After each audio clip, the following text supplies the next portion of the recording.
I have cried on my kitchen floor more times than I can count. And when I moved here, all I wanted to do was work for E. I did an audition. They flew me to New York, and I was like at the tail end. I was like one of the last people they were auditioning, and I thought, this is it. Yeah. I felt like I had it, and I got the call that I didn't get the job. And I just bawled on the bed, and I thought, like, what was all of this for? That's when I decided I never wanted to have to be hired by anybody else ever again. Okay.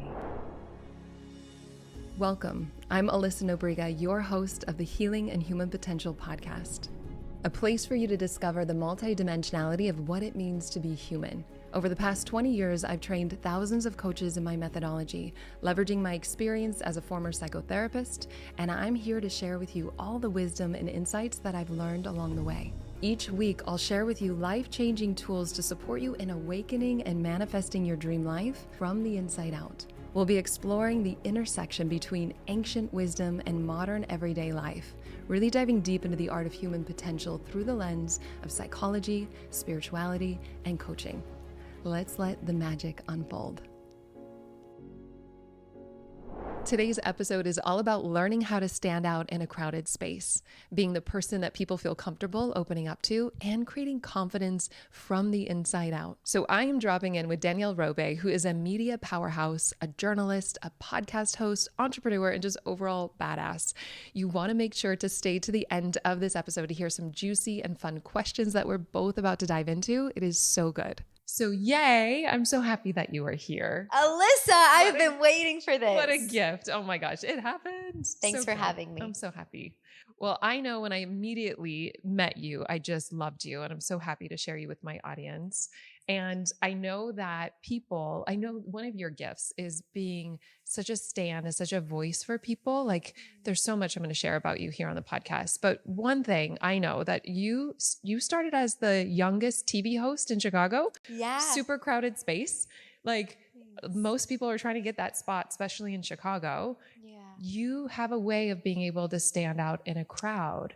And I think you do it naturally, but I also imagine that there are certain ways that you've developed or skills that you've developed that people could utilize. So if people are like, I want some of her magic, how do I stand out in a crowded space? Like, what would you share with them? Thanks for seeing that in me.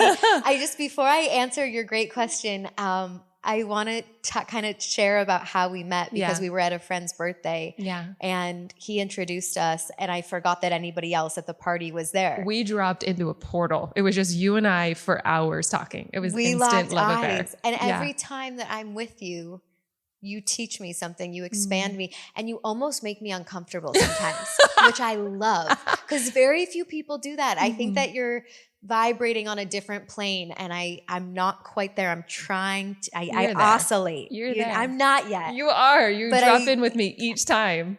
Well, you get me there, which is why I'm so excited to spend this hour with you. So thank you for having me on. Thank you.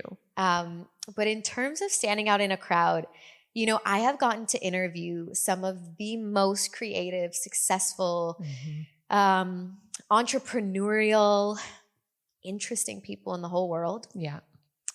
Presidential candidates, Mark Cuban, Michael B. Jordan, Taylor Swift. Like, really, I've gotten to interview really interesting people. Yeah. And the one thing that I have learned over the last 10 years and 3,000 hours of professionally talking to people is that the most interesting thing is to be interested. And so I think we often go into rooms and we think, what can I say to make myself stand out? Or what can I wear? Or what can I do? And it's so much pressure. Yeah. And it's actually so much easier than that. All you have to do is ask a question. Yeah. And it doesn't always have to be the most insightful question either. People just want to know that you're interested. And they love talking about themselves. You know, it's humans. Yeah. It's the truth.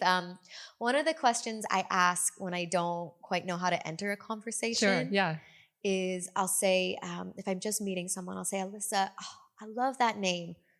Who named you? What's the story behind that? And one, I remember your name now.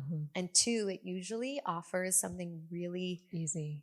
It's like an easy entry point, but something actually really deep because people start talking about their families. And it's like, oh, it's a family name. Or it's a funny story. Like my name, Danielle, my mom, she just thought that the cutest girl in her high school was named Danielle. And so she named me. And then we start talking about my mom. Like, why were you named Alyssa? Yeah. My mom from, I think, kindergarten loved my brother's, somebody in his class, Alyssa. So would name me after her. So similar. Yeah. So I think it's an easy entry point. It's beautiful. Yeah. And you have this way of being really present with people that helps them feel seen and safe, and you get them to open up vulnerably. How do you do that? Like, what are some of your hacks with that? Well, first of all, I try and make everyone cry on my podcast. Do you? Is that a goal? I love that.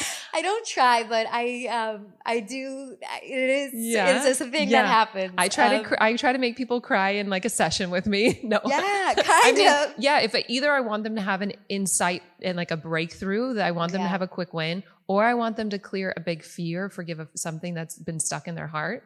Yeah. It's a similar intention. Yeah. I think that the vulnerability and presence part is I'm trying to give people something that I desire. Mm-hmm. I feel like questions are a love language. I do too. You do? Yeah, I see that. So why?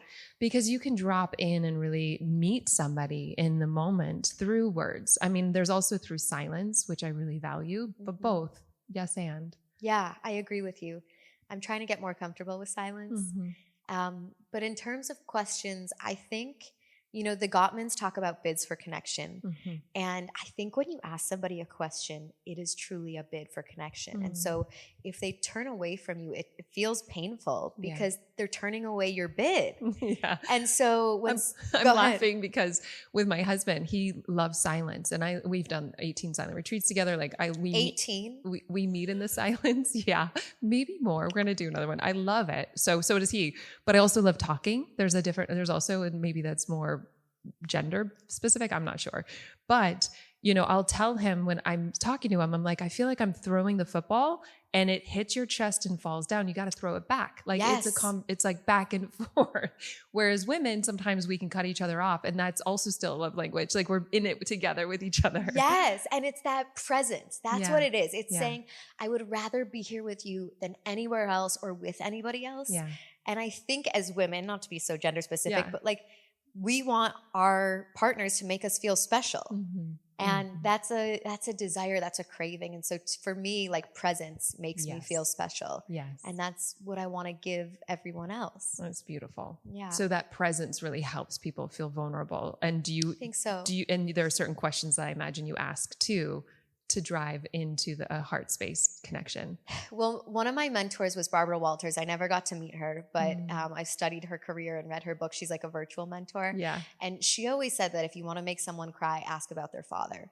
Oh. Which I think is really interesting. I don't know if that's true. I haven't tried it out. As a former psychotherapist, it's either parent for sure. Yeah. Yeah, it's true. She said for some reason their father. Okay.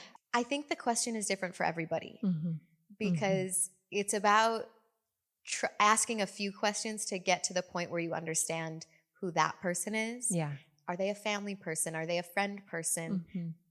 What are they driven by? What are they interested in? Mm-hmm. But one of the tools that I use at work and in conversation is that I feel like I'm prepared to be amazed all the time. I love this. But I'm prepared to be amazed.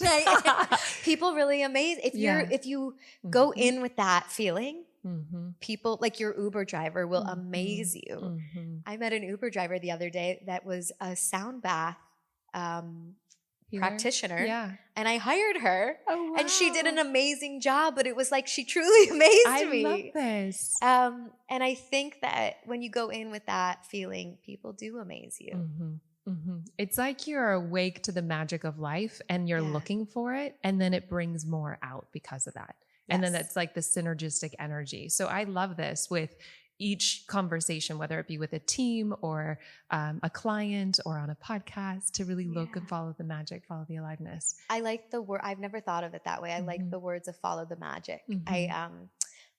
one of my favorite quotes ever is Roald Dahl's, if you don't believe in the magic, or those who don't believe in magic will never find it. And I think part of achieving anything is just like believing that you can. Yeah. And so that goes for conversation too. That's beautiful. That's beautiful. And I know, like, I've seen you host and I know that you speak and like you own the room. You have such a presence. Do you get nervous anymore? Or do you have tools to work through? I'm so curious because I know there's a lot of people that want to have a voice. They want to be seen. I also know there's this like push pull. So there's the foot on the gas. I want to be seen. And then there's the foot on the brakes. I'm scared of being seen, aka rejected. And so I have both of those. Yes. Very human. And it like, there's this push pull. And I can speak to some of the inner things, which I'll share because I think it would help people. Because I think a lot of people want to share. They want to be seen, especially on stage or just even if it's at a wedding speech, like to be able to enjoy the day without thinking about their speech the whole time. I literally got into public speaking because my brother's wife would ask me to give a speech. And I was like, I don't want fear to hold me back in my life. Wow. So let me face this fear. I tend to go towards one thing I'm scared of or do something totally new every year. And so I moved towards public speaking and I was able to feel the gut wrenching terror I had of being rejected. It's terrifying. It is gut wrenching. Yeah. And yet most people don't know if you avoid it, it gets bigger. And so I let myself feel it somatically. And I don't recommend people do this without a trained professional in case there's big T trauma or something comes up. But to presence the fear, usually in the gut, that's like the deepest work. It's near your dantian in Chinese medicine. It's like under your 2 inches under your belly button, like core material is there. And to presence that clenching, that grip, that like core fear actually didn't take very long to move it through my body. Huh. I wish I would have had those somatic tools. I've never tried that. I just bullied my way through it. And that is one way to do it. And that's like the just do it and go for it. And this more masculine approach, which is really helpful. And there's also a more graceful approach, which is kind of getting out of our own way, taking the foot off the brakes. And so I'll share a little bit more about that, but I would also love to hear, I'll share a little now, but I'd love to hear also kind of the practical things that you've done, because I think both approaches are helpful. So change from the inside out. So questioning the insecure thoughts that create the insecure feelings.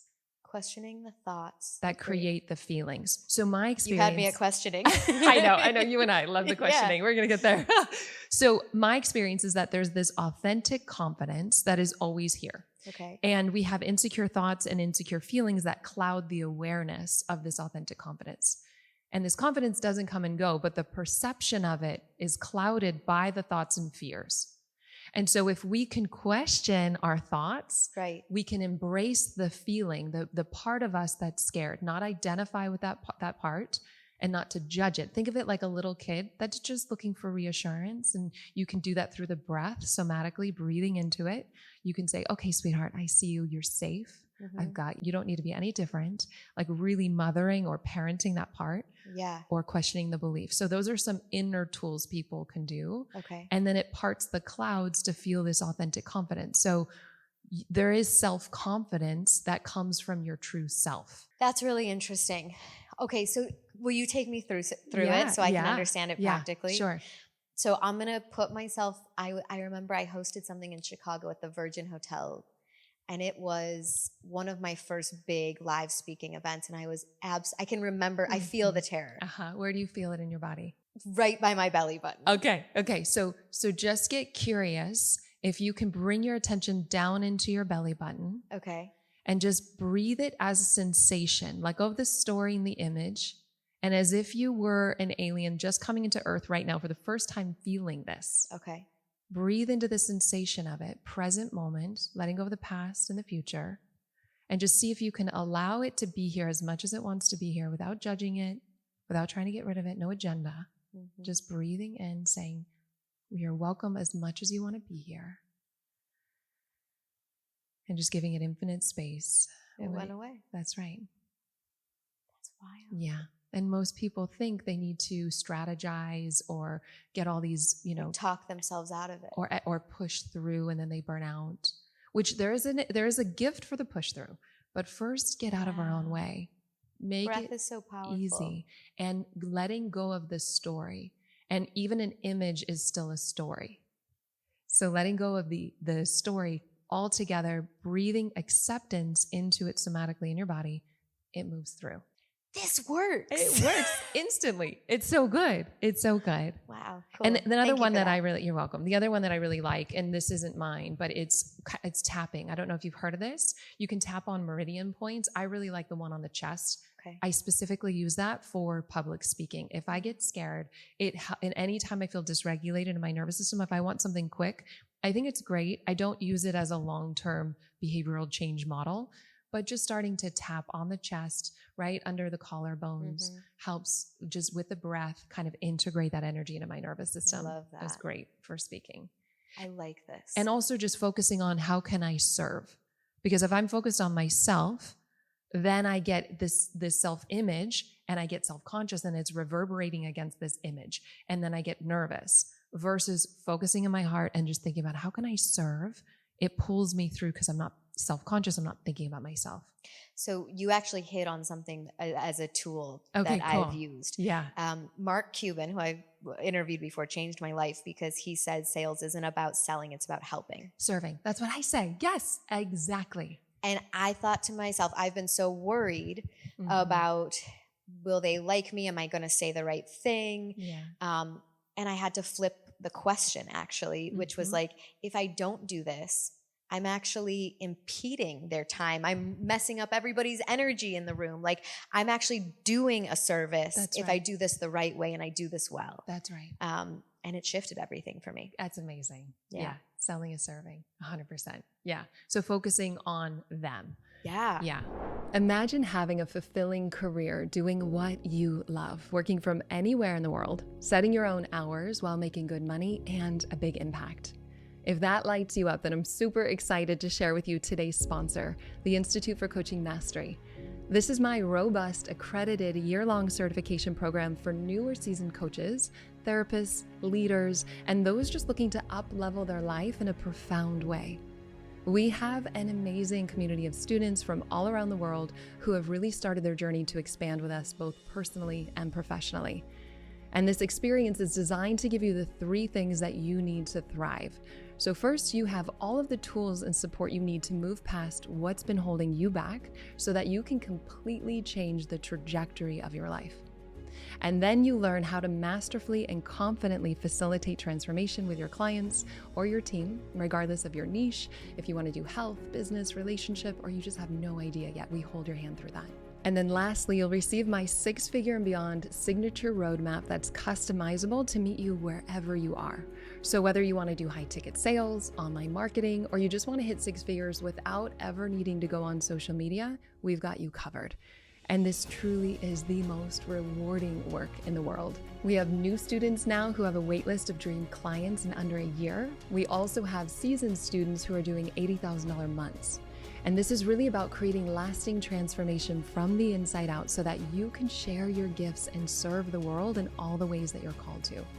And I've seen firsthand the power of what happens when you have the community to collaborate with, but you also have the right tools and resources to really thrive.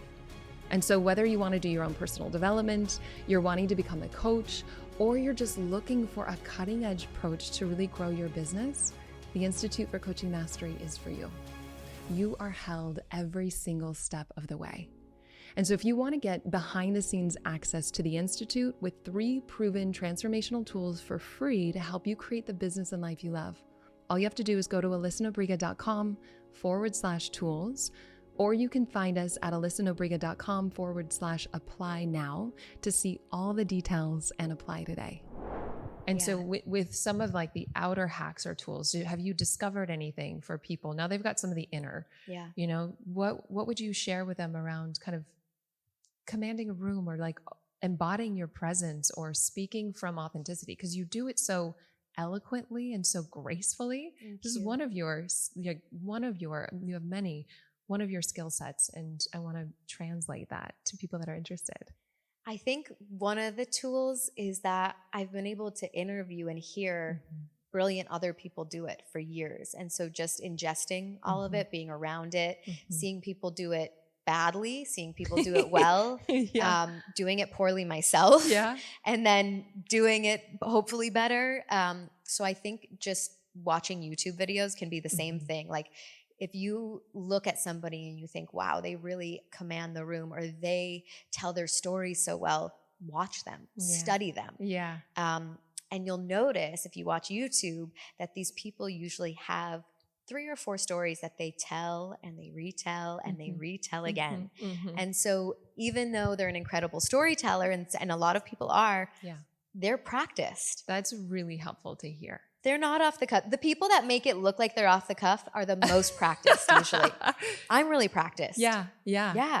Yeah, that's really helpful to hear, because I think people are comparing themselves without putting the time to practice it, without really dialing. I'm not great at stories. So storytelling is something I want to start practicing weekly, because I'll tell the punchline and totally forget to set the whole thing up. I'm like, oh my God. So my head also just doesn't think linearly like that. So having the practice really, and I think analogies and stories help land a teaching. Oh yeah. Yeah. And I think people learn differently. I learn through stories. Oh yeah. So it's really, I love storytellers because that's how I ingest information, you know, but some people learn through humor or dance even, you know, like there's a lot of different ways to learn, but it sounds like you're a kinesthetic story. Yeah. I like stories, but I'm a kinesthetic learner. What does that mean? So through doing, through action. So sign so you language, got to just tell us stories all day. or dance it. Like dance would be more my language than English. Cool. So literally the one class that I ever failed in my life was Spanish. Okay. Life has a friendly and a sense of humor because I married a Latin man from Mexico City. So, you know, sign language, I was the only class in my life that I was the one that didn't study and I got A's. It clicked. It made sense to me. So physical, kinesthetic learning. And I wish I had actually learned when I was younger, so I knew how I learned instead of waiting to college, because I had all these stories about myself being dyslexic, ADHD, learning disability. It was like, no, I just didn't learn the way that the traditional public school learned. Like I really had to heal and forgive all these stories I thought about what I was capable of through that. So I think that's where questions come in again, because we all have these stories and we have to question them. Yes. And so one of the things that I learned, I call it PSA, which was pre-self-actualization because it was pre-therapy. I was asking people questions for a living and I never asked myself one question. And once I wrote a list, because you know how people, they're like, oh, I want to meet Oprah, or I want to meet Michael Jordan. Yeah. And it's like, what are you going to do when you meet them? What are you going to say? Yes. Right? Like we all clam up. Yep. And so before I really had the opportunity to start interviewing a lot of people, I wrote down a list of like 800 questions of things I wanted to ask because I wanted to be prepared. Wow. And I started asking myself about 5 of those questions every day because I looked at that list and I thought I've never asked myself one. Wow. And I would say after about 6 months of doing that, and I didn't even journal the answers, I just thought about them in my mind. I think I should have journaled the answers, but I would ask myself these questions, and after 6 months, I saw my life changed. This was like the flip in my entire life because, one, I was more practiced at it. I was thinking about myself more in a good way. I was learning about who I am, and then outwardly, people were drawn to me. It was magnetism. Yeah. Even my own parents, who know me better than anybody, I could tell they were reacting to me differently because I was so interested in them, and they felt so loved and thought of and cared for. And I thought, this is a superpower that absolutely anybody can tap into. Yeah. It's not like being an NBA player. Like I'm 5'1", that's never going to happen for me, no matter what I do to practice. But everybody has the opportunity to ask questions. And so that's why I put the card game together, because I thought everybody wants this. They just don't know how. Yes. And if you just practice it and gamify it, it works. Fun. And we're going to get into those in a moment. It was so fun. I love that you and I resonate so much with question everything. Yeah. And I'll talk about that in a moment. But I asked myself the same thing. I kept thinking I would love to meet Oprah. Like when I was in 5th grade, I dressed up as my hero. She was still Oprah Winfrey, like the TV show host. My teacher's like, why Oprah Winfrey? So it wasn't totally clear at that point for mainstream society. I put on my dad's jacket and I put a belt on, so it was a little dress. I was you like, were so ahead of your time because that's so in fashion now. I'm catching up. But I started looking at, because she's been such a hero and role model for me. I was like, well, what would I want to have happen if I did meet her? Like, I started asking myself some of these questions, and what did you come to? And I said, I just want to feel seen and accepted. Wow. And I'm like, oh, I can offer that to myself. And so I did offer that to myself. And then I did get to meet her. And they say don't meet your heroes. That wasn't my experience at all. She was so present and so warm and lovely, and literally just put me in her like arm in arm. She was like, so I've raised you. I'm like, you have raised me, because I've been watching her since, 5th grade. Wow. And there's a presence about it. And so it was helpful to have that experience. But what I was really longing for, I gave myself before meeting her. And had you met her before you'd given that to yourself, I'm not sure you would have had the same experience. I agree. And so my experience of what I imagine happened with you is that you were insourcing your own nourishment, and that becomes magnetic in career, with lovers, with everyone wants more of that, because you're tapped in, turned on, lit up on your own supply. Completely. Yeah. And I think it's hard because sometimes you don't know what questions to ask yourself. Like, where do you start? Mm-hmm. Yeah. Yeah. And I think most people look outside. So it's like, what is it that I want? What do I imagine that would give me? Can I absolutely know that it's not already here now? Mm-hmm. And I really think that the questions help open to silence, which is where the power is, not the answer. Well said. Mm-hmm. Wait, say that again, because I think you hit on something that I'm not sure how to articulate it, but I think we're really like searching for answers. Like, what is my purpose and who am I meant to be with? Like these really big existential things. Yeah. And it's actually that the power is in the question, like it's in the journey. Yeah, the power is in the silence. The power is in the inquiry. So I think most of our society searches outward. We search looking for, some of us through looks, our weight or how we look, some of us in success, some of us in how much we help others, in all these external ways, because that's what we're sold to by society. But the ego would try to sell us something that's already ours, that we already embody and know. And when we're searching, we can't see it. Mm-hmm. You shared your favorite quote. One of my favorite quotes is from St. Francis of Assisi. He says, what you're looking for is what's looking. What you're looking for is what's doing the looking. Wow. So it's closer than we think. Mm-hmm. And in the question, it helps us pause to look at, is it here before I go looking for it? Can I absolutely know that the nourishment, the success, the fulfillment, the peace, whatever it is, isn't already here before I go looking for it? So well said. And then we wake up to it. And then we can still create goals, but consciously, not from a sense of lack, because the outer goal is never going to fill an inner perceptual problem. Yep. So that's some of the psychological, spiritual questions. See, this is what I'm talking about when I say you elevate me. It's so fun to be with you, to bounce back and forth. It's such a gift. You, again, I think bring out, there's a few people that I've sat with, because you're, I guess, looking at the magic, you continue to bring out more of that in people. Well, you got a lot of it. Thanks, honey. Yeah, you're one of the sparkly ones. Thank you. So I would love, let's do a few cards actually now, if you're open. So open. Although as I was driving over here, I was like, what question besides the ones that are in the cards do I want to ask Alyssa? And you were so gracious and came on my podcast. Oh my gosh, it was so good. Check it out. It's going viral on my Instagram right now. It was crazy. It's got like 800 something thousand in a few days. Well, I think it's because you had so much magic. You had so much to say. My mom called me and said it was her favorite episode. Oh my gosh. But so much of it was about love. Yes. And so it got me thinking about this question, if you don't mind answering. Yeah, let's do it. Who has been the person that has taught you the most about love? God, that's a good question.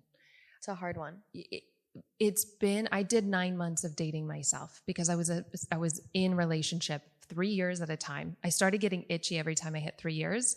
And I even did this with my husband when we were dating. I was like, I could feel this like set point that I hit. I'm like, we got to move. Something's got to change. It got really uncomfortable. And once I saw what was happening, that I did this 3-year thing, I was like, oh, that's all that's happening. I don't need to change anything. I just need to be with the uncomfortable sensation. Wow. And, there's a woman that I had on the podcast named Gangaji, who is a spiritual teacher. She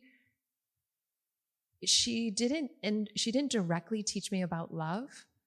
She helped me access myself along with other non-dual teachings. That is the embodiment of what love is. Mm-hmm. And so in that 9 months of dating myself, I really looked at what is love and discovering that I am the source of it. So that period of time helped me unravel what I thought love was from society. So it was more of a removal process than adding and tapping into who I am at my core. And I think every lover that I've had has helped give me a different flavor of, a different sparkle of the diamond. Even people that, it didn't work out, like I used all of it for my awakening, for my own freedom. Yeah. I think sometimes the don't work out moments actually teach us the most. That's right. Yeah. And there's lessons in all of it, and so having, I think, an orientation to how do I use this to support my own healing. I went to get licensed as a couples therapist. So I was working with a lot of couples, and I think that was so that I could help my parents with their marriage. And I also wanted to learn, what is a good template? So I also looked for people that were happy, that were together for a long time. I found 2 couples. They were older, but I was like, that's great. They were both therapists, but I was like, oh, I'm a therapist. But one of the intentions of this podcast is to share more nuggets around what I've learned to make it more mainstream, make it more accessible. I realized a few years ago that I had so many professional mentors, whether they were virtual or actually in my life. And there was not one couple that I looked at romantically or romantic couple that I looked at that I admired. Like I had no mentors for a relationship. I'm not sure I do yet even, but am I at least observing it and looking for them? Good. Yeah, I think I have a little like commitment phobia that I'm working through. That's a different podcast. Okay, I'm like, we can go there. Yeah. And I think sometimes it's just, a question, because you like questions, you can sit with this. Yeah. What do I fear would happen if I were in a committed relationship? I kind of fear that there would be no room for my full self. Yeah. Yeah. My therapist said to me that she feels like that's because there was not a lot of room for my emotions in my family dynamic. And so showing up to a romantic partnership feels like there's no room for me. Yeah. And I'd rather be single and live my fullest, as my fullest self. But I'm starting to crave that partnership in a way I haven't before. So I'm also wondering what that is. Yeah. Well, it sounds like even just working with your therapist, you're starting to see that may not be true. Yeah. That maybe that was true when you were younger in that family system. Yeah. But it's not like an ultimate truth then that you have to play. So maybe if you're open, I would encourage to look for examples of couples that are also fully self-expressed. They're more self-expressed. Well, you and your husband are. Oh, good. Yeah. I feel that way. When we got to have our dinner, I was like, they got it. Yeah. So it's good to have more of those examples, because then it tells our unconscious it's possible for us too. Yeah. Or if we feel ever, that we can't have it, we just question it. And then you're like, wow, I can be more self-expressed in partnership. And maybe if there's a friendship too that you've had that with. Yeah. To say, oh, there's more evidence. Because as soon as we believe something, the mind finds the evidence for why that's true. And so we can flip the script, and then mind will find evidence for why that's the other opposite is true. It's not that intelligent. So we learn to use the mind rather than having it use us. Yeah. Yeah. Thank you for that. Yeah. So beautiful. So you've had this, you've interviewed so many celebrities. I did not know you had Taylor Swift, all these other people. That's incredible. Is there a behind the scenes moment in your career in journalism and, entertainment journalism that you either was a bizarre moment or something that from the behind the scenes stands out that you want to share? I mean, I've had really bizarre moments because I worked in entertainment news. And so, Hollywood's a weird place. Some of those I can't talk about. Yeah, sure. I've had some really beautiful moments. I actually think a lot of actors in particular are really, really smart, and they could have, I have so much respect for them. They could have done a lot of things with their lives. They could have been lawyers, dentists, anything. And they decided that they wanted to commit to a really creative, uncertain path where they are picked apart all the time. And so I think I'm fascinated by them because they're simultaneously forced to be fully themselves. Like they're required to be so authentic, and also required to do the exact opposite, which is play a totally different person. And so some of my conversations with them stand out to me because I just find them to have so much heart. Like Meryl Streep, Al Pacino, they were so kind to me. I got to interview them when I was a little bit younger and greener. And Tom Hanks, I found that the bigger the platform they have, usually the kinder they are. It was the reality show stars or like the what would be called like D or Z list celebrities that would kind of give me trouble. Interesting. Yeah. There's maturity. I never understood if it was chicken or the egg. Right? Like, did they get to where they were because they were so expansive and understood how to play the game and were kind to people? Or did, I'm not sure. Interesting. Yeah. I think it's interesting with actors specifically that they can completely play a part and know that that's not them. In some ways, that's a lot about psychology and awakening, spirituality. Oh, yeah. Actors are kind of like therapists, I think. I could see that. I mean, there's a lot of overlap. There's even drama therapy, right? So, some of the work that you can do with playing the parts of these internal characters. I love the movie Inside Out. And it's just like, I think I'm so glad that movies like that exist. But I think that there's a way that there's a separation with me and the personality, like who I really am and the role that I'm playing, which is really great. Have you reflected on because you are a creative person. Thank you. Have you reflected on that projection, that positive projection, or why you're, drawn towards working with creatives and highlighting their magic too? It's so funny you asked me that because I'm doing a new podcast with Hello Sunshine, and we had a guest on named Chani Nicholas, and she's like an astrologer. And she read our charts. I have a co-host, and she looked at me and she said, "You are just totally run by creativity. You crave it, you need to be in a room full of creative people."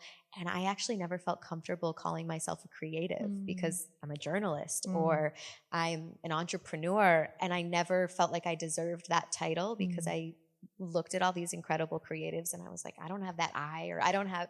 And so I felt so excited to hear her say that. I'm trying to lean into that word more. But creative people inspire me because I aspire towards a creative life. I think about relationships creatively. I think about sex creatively.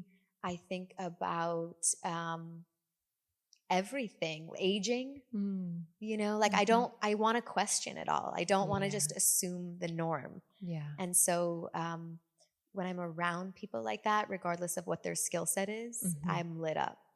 I mean, even you in the beginning of the podcast talking about how you're looking for the magic, that's a creative way to live. Where it's not templated. You're fresh, present in the moment. I mean, your jewelry, it's like the way you dress. It's all from presence. It's all from creativity. That's where creativity really comes from. I think like the way I dress or whatever has been like I've seen other people do it and I pick up on things, right? I'm a good observer. And so it's like, oh, I like how she did that, or I like how he said that. And I had a mentor one time say that that's kind of what your 20s and 30s are for. And you pick up on things and then you really settle into who you are. You decide what you want to keep, what you want to get rid of, and you decide what feels really good to you. Try things on, see what works. Did you feel like you did that? Yeah, I think a lot of my 20s were looking for, myself, really. 30s was where's my place in the world? Where do I feel like I can make my mark? And then I'm 40. And honestly, this has been the best year of my life. And I just, no way. It's been the best. And it feels like, and I'm claiming that this is the time where I'm just enjoying everything I've built, you know, in my marriage, with my kids, with my career, with my clients, friends. Like, I just want to enjoy everything that I've built. This is no longer about getting there. It's just about enjoying here. Yeah. I really, I see and appreciate that, because the building part is, it requires a lot of sacrifice. Yeah. And some people decide they don't want to do that. But I do feel like, it's sort of like a tree, like you build roots when you're young and you see the fruit when you're a little bit older. Yeah. Yeah. And you know, I'm going to have my mom on the podcast, but just talking about aging with grace, like having more examples of people where their life gets better. I think I want to see more of that. And she's such an example for me, and I want to share her with others. Cool. Yeah. And I know, like, we've talked about your relationship with your mom, so that's a really big thing for you to do. Yeah. We're going to share about our healing journey. That's so all cool. the details. Yeah. On Mother's Day. I'm sure that there's been certain things that you've overcome in your career, right? This is not always like we have the goal and then it happens. Like, is there, Let me take a somatic breath. Right? Because it's like also to stay committed to your vision, to what you wanted to create, not necessarily fit into what, I don't know what your parents wanted or what you thought you should do, but just to really follow your heart and stay true and authentic, to say yes to your own creative life and the way you wanted to build your career. Was there a setback or a challenge that you overcame that shaped you and how you are today? Yeah, there's been a few. I appreciate you seeing that in me, because as I am reflecting a lot, I'm 33. I started really reflecting on like all the moments of my 20s and early 30s leading up to this. And they were really hard. Yeah. You know, there was a lot of joy. Yeah. And I traveled, and I'm grateful for all the good moments, but I have cried on my kitchen floor more times than I can count. And I'm just grateful I never put those moments on Instagram. But I always wanted to be like Barbara Walters or Juliana Rancic. And when I moved here, all I wanted to do was work for E. That's what I grew up watching. And I did an audition, I think like 5 years ago. And they flew me to New York, and I was like at the tail end. I was like one of the last people they were auditioning, and I thought, this is it. Yeah. Like, it didn't work. I'd gone in a few times and it didn't work. And I thought, I'm finally old enough. I'm seasoned enough. Like, it feels right. I felt like I had it. And I got the call that I didn't get the job. And I was in this hotel room in New York, and I just bawled on the bed. And I thought, like, what was all of this for? I hadn't gone to a lot of my friends' birthday parties and bachelorettes and all the things that I had to miss because I was so dedicated to this job. And that's when I decided I never wanted to have to be hired by anybody else ever again. Okay. And I let myself cry. Yeah, good. And got it out. And that's when I decided I was going to start Pretty Smart, which is my podcast, my brand. The Question Everything card deck is under it. And it's not perfect. It's not easy. It's not a multi-million-dollar brand, but it has given me self-confidence and equity in something. And it shifted my whole perspective and how I walk into any other audition or room. I stand taller because of it. And I know that I have something to fall back on. Like, I own that. And so I think that was a real defining moment, because when you aspire to be a journalist, you always feel like you're going to have to work for somebody else, a newspaper, a news outlet, a brand, something. And I had 1 foot in traditional and 1 foot in digital.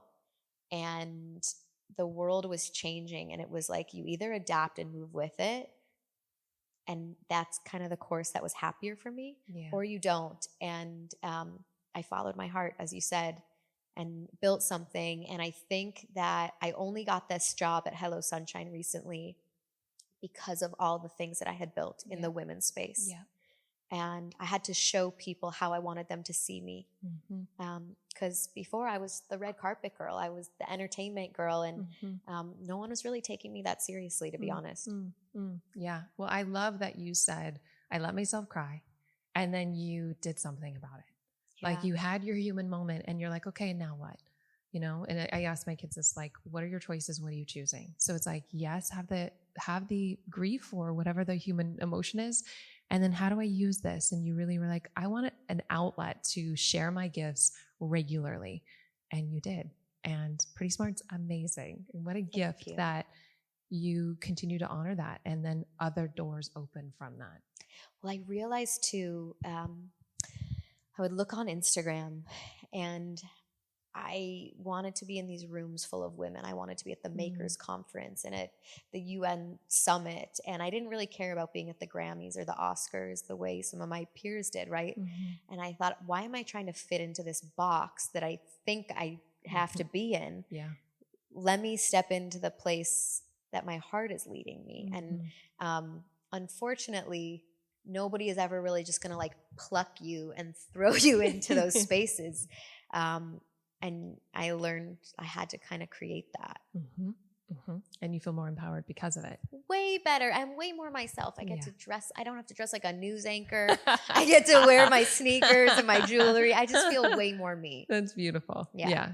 And in some ways, that's probably why you're hired by Hello Sunshine and people that you want to be hired by, because you are being authentic. But it was only because I got rejected. Yeah. And I got rejected so hard. Yeah. But it was only because of the that. fact that they called you back means that you were in the top selection.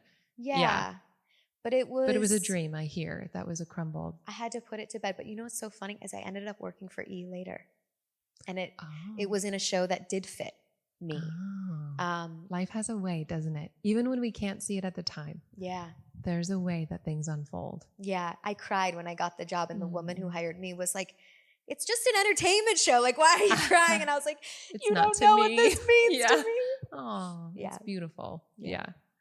The other thing I want to ask you about before we do our cards is controversial topics. Like, you have a way of being able to navigate some of these conversations with so much grace. And you were such a stand for diverse conversations and like really giving people a mic to speak their truth and be seen and highlighted and have a voice. So thank you for that. I can't tell you how much that means to me. Thank you so much. That is one of my favorite things about your brand. Thank you. Yeah. I think it's really obvious, and thank you for doing that. It's important to me. And I think we need more of that in the world. How do you recommend people that want to be able to support more grace with controversial topics? Yeah. I think the first thing is that we all have our own identities. I'm a woman, I'm an American, I'm Jewish, I'm a daughter. Like, we can list out all of these things that I am or that you are. But for me, I am a citizen of the world first. And I feel like all those identity points, they're interesting to me, and I love asking people about their differences and our differences. But really, I ask questions because I want to showcase that we are all more the same than we are different. Yeah. And so I feel that in my bones, like in my spirit. And I think every great interviewer has kind of like that formative question or something they're trying to prove. Like Barbara Walters, it was always that there was an answer behind the answer. She always pressed, like she was like, there was something more there. Yeah. And Oprah, I think it was more spiritual. And for me, it is that we are really all the same. And so I kind of ask questions so they don't become prejudices, I think. And in terms of navigating hard conversations, I'm going to sound repetitive, but ask questions, because I think we all pretend to know things. And we even think I sometimes think I know things, and then I'm shocked and surprised at the fact that I don't. Yeah. And so I really try to come from a place of not making any assumptions and just being genuinely curious and sincere. And I think people are not offended when you come from that sincere place. Yeah. You're living in the question. Yeah. Yeah. Yeah, I really mean it. But also, diversity for diversity's sake is like overdone, and it's like it doesn't mean anything. I feel like my friendships or work has, like, the diverse voices in my life have added so much. I'm a way better person for all of these people that have poured into me. And so I actually feel badly for people who don't have that or don't seek it. Yeah. Or just have their blinders on and they're stuck in their or their own biases about what certain types of people are. Yeah. It's a really, I think, lonely life to live in the head, in our own judgments and biases. I think you and I really resonate with question everything, which for me, and I'll share, because this is your card deck, question everything. It's amazing. And for me, this is a spiritual practice. So since I was a kid, my spiritual practice has been to question everything, to live in the unknown, to wake up out of our cultural conditioning. And like that, the I don't know mind is incredibly freeing when the ego doesn't project fear into the future. The perceived future, I should say, is completely freeing. And like what I hear for you is also, it leads to more magic. It leads to a life of curiosity and connection. Yeah. And these cards I love. I'm going to bring them on my team retreat. I'm taking my team to Bali, and I'm going to bring them to Bali. I'm sorry. We have to back up. You're taking your team to Bali? Yeah. Can I be on your team for that week? I'm going to take half of my team to Bali, and then the other half, we're going to do an event in LA, I think, at some point this year. I haven't announced anything. I'd like to be on the Bali team. Yeah, Thank you. Some of them live out there, which makes it convenient. My favorite place, I literally manifested my CEO when I was in Bali, and I didn't get specific enough to say not to live in Bali. That's okay. I'll take her anywhere in the world. It's so grateful for her. But I'm going to bring this with to drop in with my team. You can do this with your family, with friends, just to go deeper into it. So I'm going to pull some cards. I know there's 52 of them. Amazing. Are you down? I'm so open? down. Okay, let's do this. I usually ask the questions, so it's rare that I answer them. So I'm excited. Okay, good. Okay, so let's do this. So what would your younger you not believe about your life today? Younger me would not believe that my life is so imperfect. Ooh. Yeah. And in the best way. Yeah. I really have always been like a type A person, who, like, if you asked 8th grade friends of mine, they'd be like, oh yeah, like Danielle always had it together. She had it figured out. And, I think that was such a mirage, right? Yes. And now I'm like, I am so imperfect. My life is so imperfect. And you're happy. And I'm so happy. Yeah. I stopped judging myself. That's beautiful. How about you? What a gift. I don't know if you know this. So this is an intervention with therapy. So oftentimes there's younger parts of us that are stuck in the past. So if you ever feel like, when I was a couples therapist, a lot of people I never wanted to work with kids. And then I worked with couples, and I'm like, oh, you reverted to your 5-year-old self. Yes. I'm like, okay, I can teach you how to reparent yourself. But people get stuck, like our developmental emotional patterns get stuck in the past. Innocent, right? We all have this. So you might even have like a question like, how old is this part of me? And when you tune in and ask a part that is younger, it might say that I'm like 12 or whatnot. And then one of the interventions is to ask this part of you if it would like to see your current day life. And to have them come along with you to live in your current day life. So they're not stuck in the past, because often it's like, wow, life is so much better than I thought it would be. Yeah. And so it can be a really healing intervention. I don't know if you knew that. I didn't. So just for a hack for people, they can go back and really ask this, whatever part comes up, like, do you want to see what life looks like now? And there's like because the mind projects fear into the future as a way, it's a safety protection mechanism. So as a way to help relieve it from any of the worry and stress is to do that. Whoa. Yeah, kind of cool. Very cool. Wait, before you have to answer. I know, but I want to ask you a few of them. I'll answer some of them. So what's the weirdest thing you've ever done in a car? Oh my God. Your question. I can't tell you all this. Okay, I was driving to a red carpet one time. And I can't believe I'm admitting this on camera. I was driving to a red carpet one time, but it is the truth.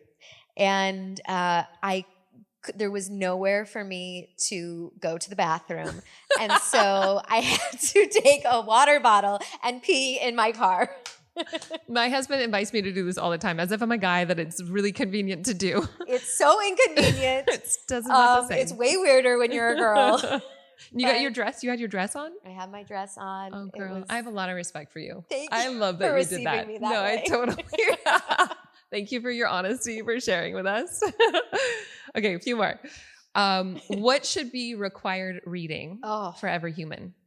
That's hard for me because books totally changed my life. I want to hear a few then. Yeah.